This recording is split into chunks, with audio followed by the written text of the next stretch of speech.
Welcome to day 9 of Becoming a Solutions Architect in 60 Days. Today, we will explore real-world AWS scenarios and learn how to apply security best practices in AWS. Throughout this lesson, I will explain the JSON policy step by step so you can understand exactly what each command does.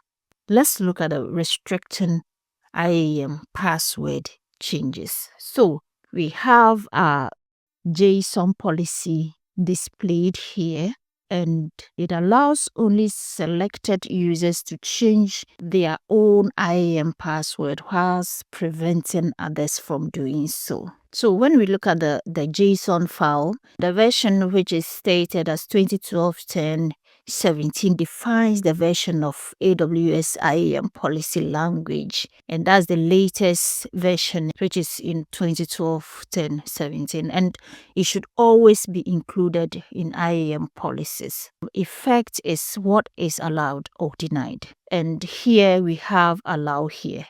That means the policy grants permission. If we wanted to block an action, we would use allow, we will say deny. We have action. This specify what action is allowed. And here, what is it saying?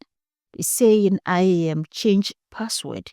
Here, the policy gives users permissions to change their own password. And then we have the resources, which is a wildcard. That means the policy applies to all IAM users in the AWS account. If you wanted to apply this policy to only a specific user, you would replace the wildcard with the IAM ARN, that is Amazon Resource Name in it.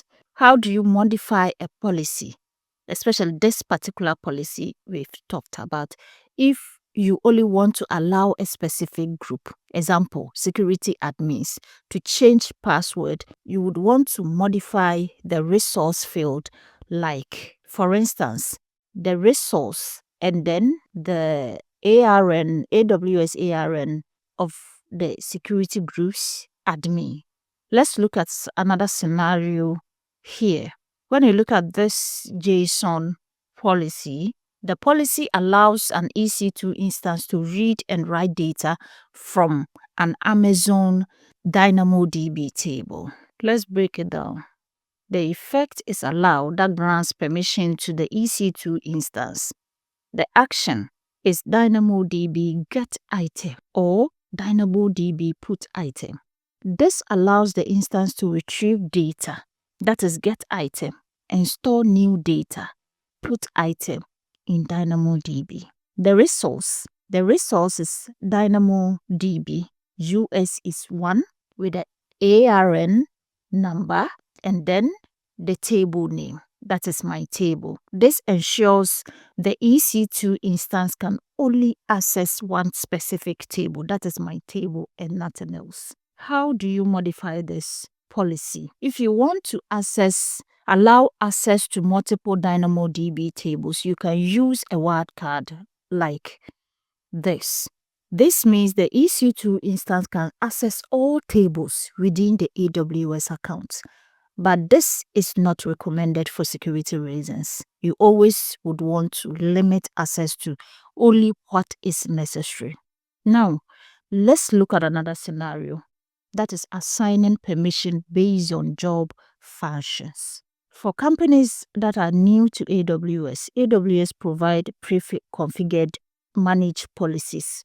These are ready to use IAM policies that grant users permissions based on their job roles. Instead of writing JSON policies from scratch, you can attach pre-built AWS policies like these. Administrator access, which has full access, full control over AWS. We have power user access to AWS services, but cannot modify IAM user or roles. You have balance that allows users to view AWS billing details. So to assign one of these policies, you go to IAM on the console and then you go to policies you search for policy name, example billing, and then you attach it to the IAM group. So these managed policies are great for beginners, but as AWS skills improved, custom IAM policies should be created for better security. Another scenario is restricting AWS access based on IP addresses.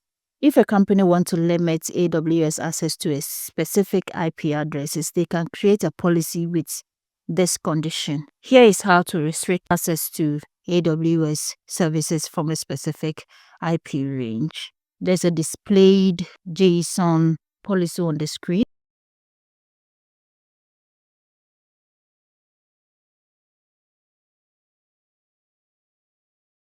We have the action to be S3 with a wildcard, which means all S3 actions are allowed.